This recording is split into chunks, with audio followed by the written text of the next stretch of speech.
Would you rather be than right here, right now, tuning in to Bill's Central Radio. Time now for Bill's Central Radio with ProFootballCentral.com's Chris Brown and BillsMafia.com Del Reed. Let's go Buffalo, let's go Buffalo, let's go Buffalo. Touchdown, rain, sleet, or snow. Let's go Buffalo, let's go Buffalo, let's go Buffalo. Defense, rain, sleet, or snow. Let's go Buffalo, let's go Buffalo, let's go Buffalo. And we're here on Bill's Central Radio. This is your host, Chris Brown. Del Reed is off this week. He's on vacation. We have a great show lined up today. Just want to get this out there for those that are listening today. Today's show is brought to you by Onnit. Bill's Central Radio listeners automatically get a 10% off vitamins and supplements by going to their website, onnit.com/football radio. Well, what we're talking about today is, of course, Jairus Byrd, a.k.a. Byrd Watch, going on in the next couple hours here with the 4 p.m. deadline approaching. And joining us today on Bill's Central Radio is senior editor at Buffalo Rumblings, Matt Warren. How are you doing today? Thanks for joining us. I'm doing fine. How are you guys? Doing well. Could be a little better with news, but as expected, we didn't see too much coming out of the Bills area as far as signing Jairus Byrd today. What do you think about that? It's pretty much expected. I don't think anyone was anticipating magic to happen, today.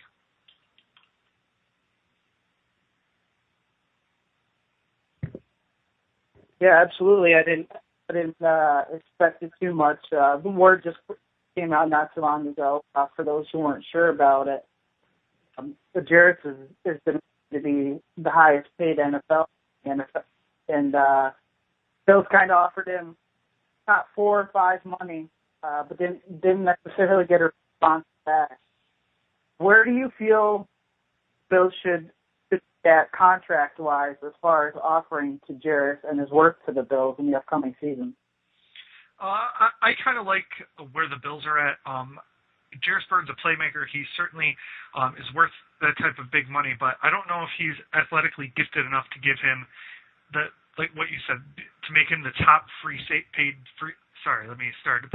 make him the top paid free safety in the NFL.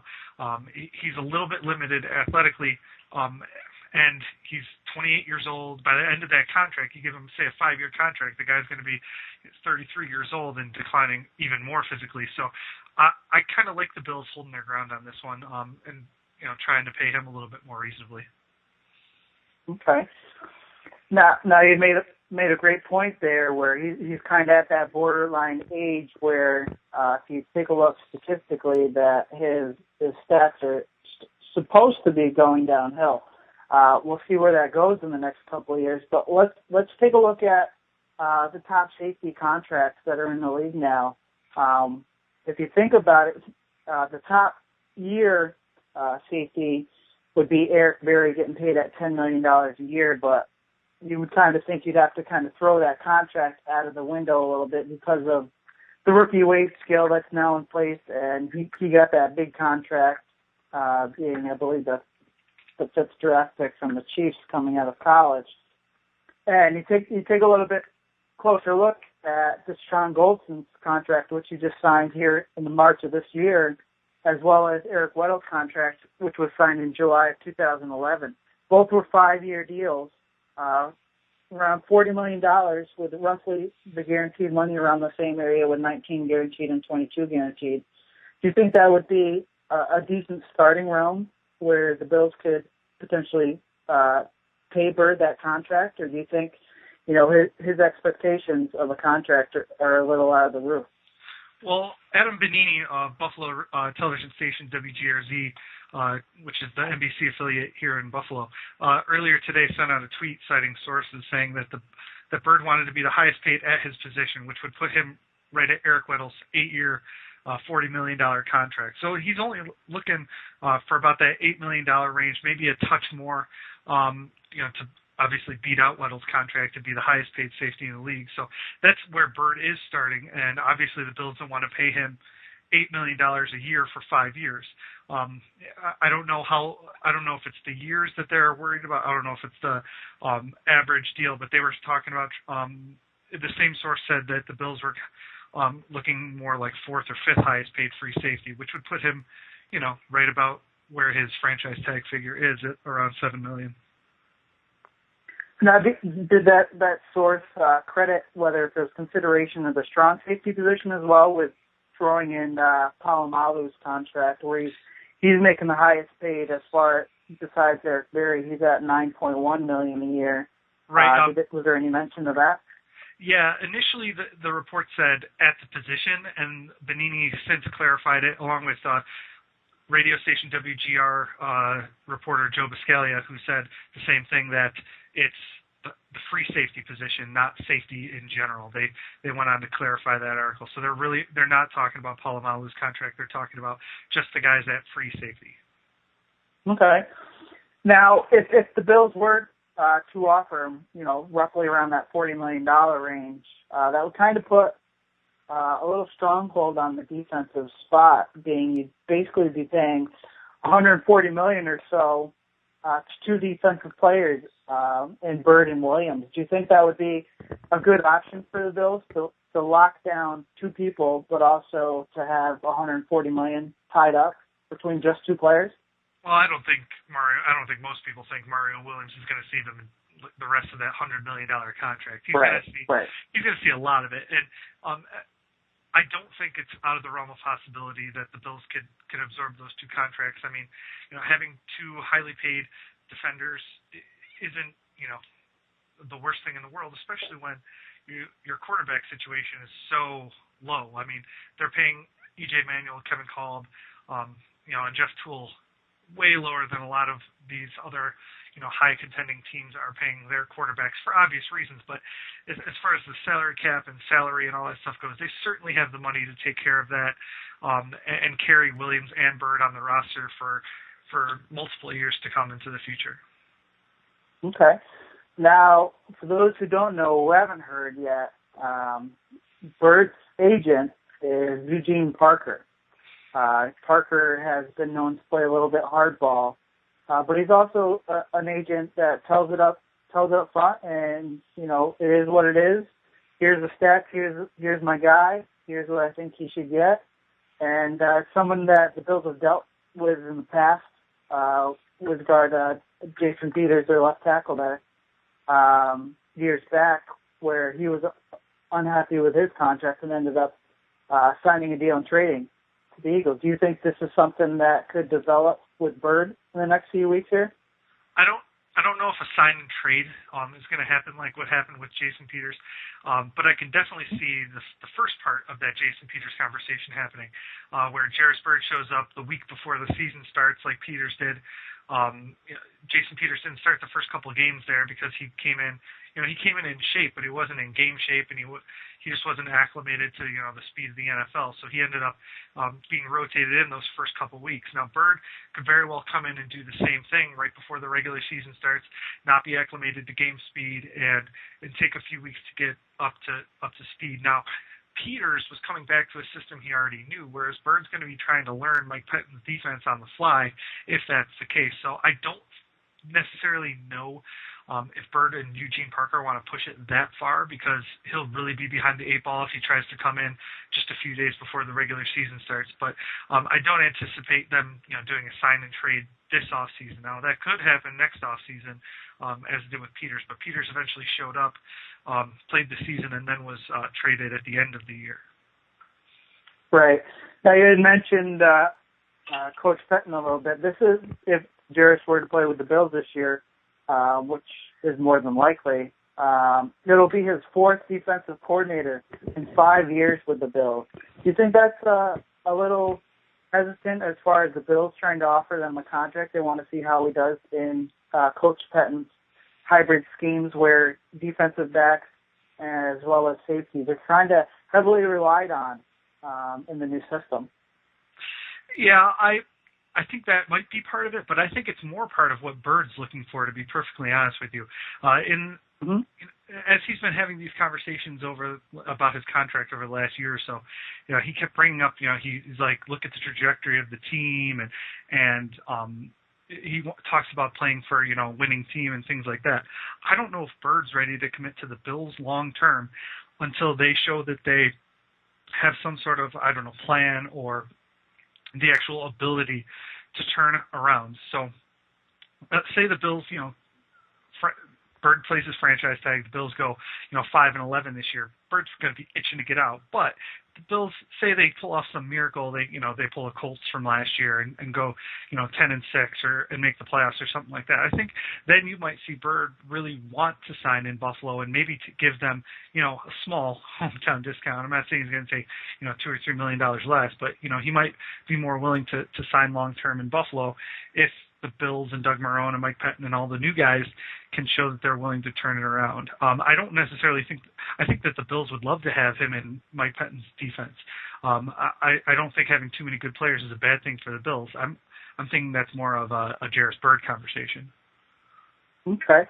Now, do you think, based on all the off-season transactions that have been going on with the front office and the organization, the new coaching regime that has come in, do you think those who think that, the Bills have had a decent offseason with their drafting E.J. Manuel as well as other players throughout their rounds of the draft and what's been going on in minicamp and OTAs, do you think this is kind of a bad point if they don't get Byrd signed? They let Levitre go, signed a lucrative contract to the Titans, which I don't think the Bills could have even offered him that money, and frankly, I don't think they would have, put it out there because the guard is not a highly sought-off, expensive position in the NFL nowadays, and just didn't want to tie up that much money in their offensive line just yet.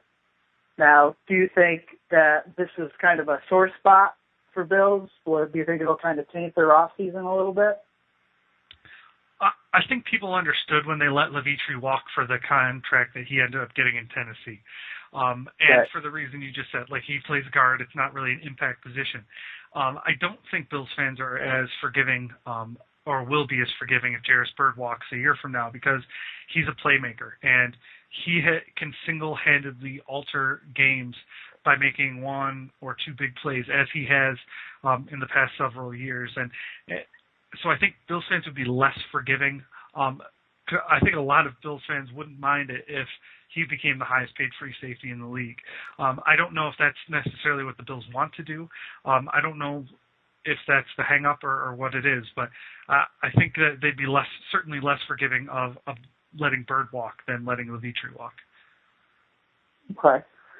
Now, as the 4 o'clock deadline approaches, for those who haven't really explored the options, let's talk a little bit about what are the options that are going to happen after 4 o'clock. Obviously, they have a 4 p.m. deadline Eastern Standard Time that has to be filed into the league office if a long-term deal is reached.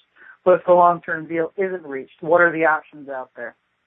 Well, he could just magically sign his franchise tender and play for 1 year, $6.9 million and change, which has been on the table since the Bills placed the franchise tag on him earlier this offseason. Or they could negotiate a new contract.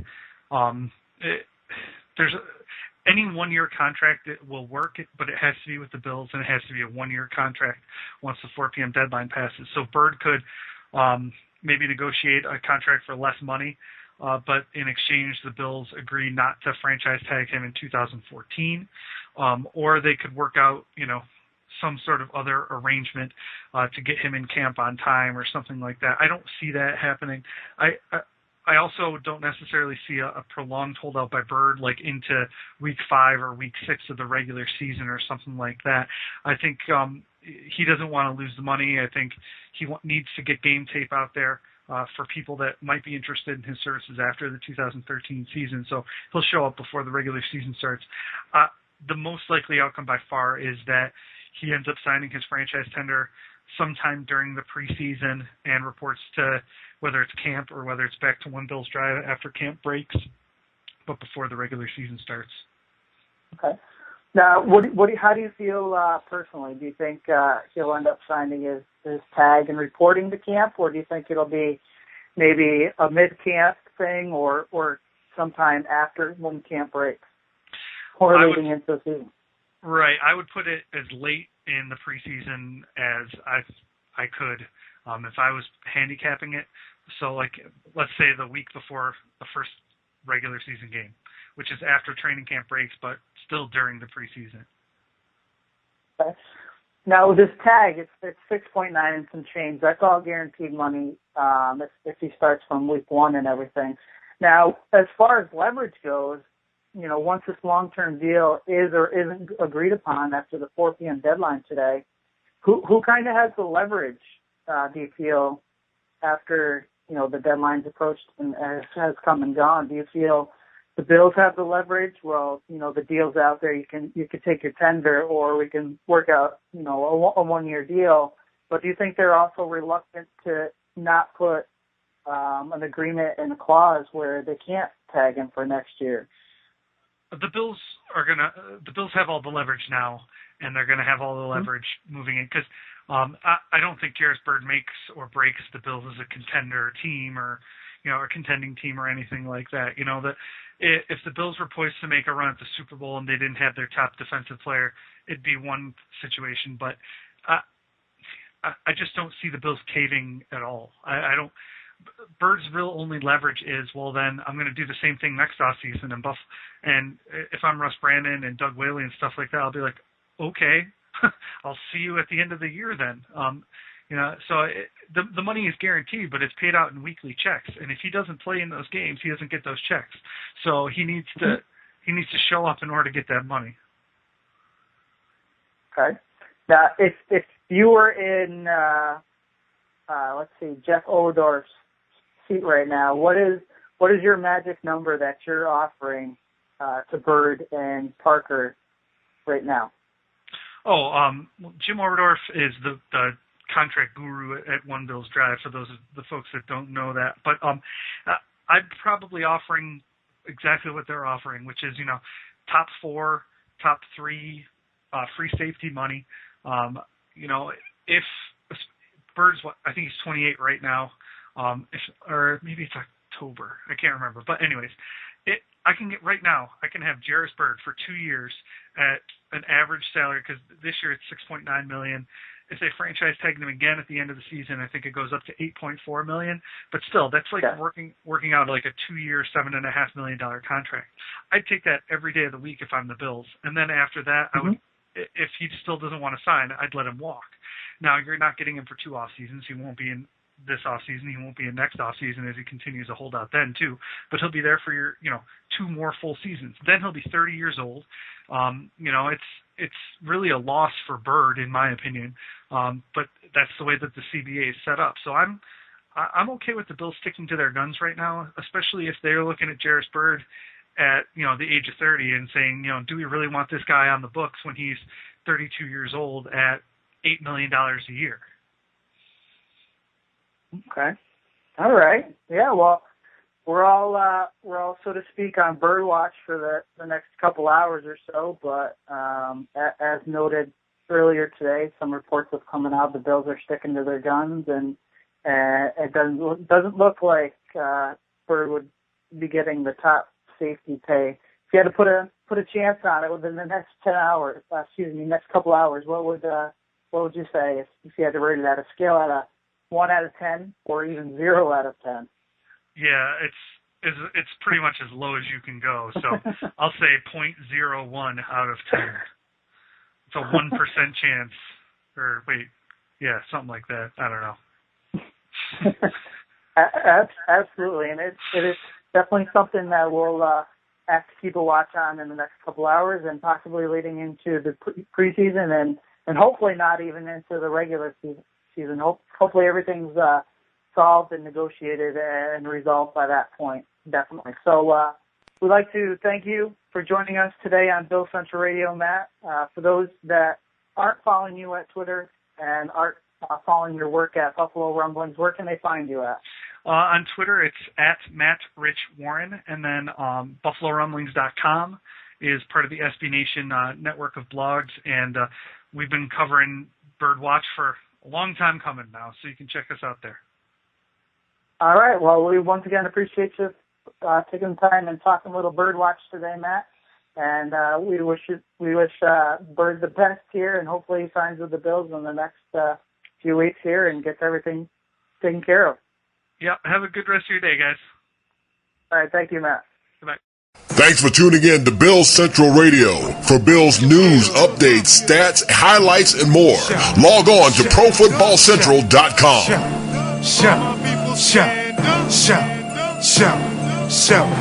Shout, let's go Buffalo, let's go Buffalo, let's go Buffalo, touchdown, rain, sleet, or snow, let's go Buffalo, let's go Buffalo, let's go Buffalo, defense, let's go Buffalo, let's go Buffalo, let's go Buffalo, touchdown, rain, sleet, or snow, let's go Buffalo, let's go Buffalo, let's go Buffalo, defense, rain, sleet, or snow. Okay, new vibe, new feel, new coach, new Bills, red, white, blue steel, hard work, true skill. This year's on you, Spill. LDM, I'm predicting that. Touchdown, Stevie Johnson, swag cooking.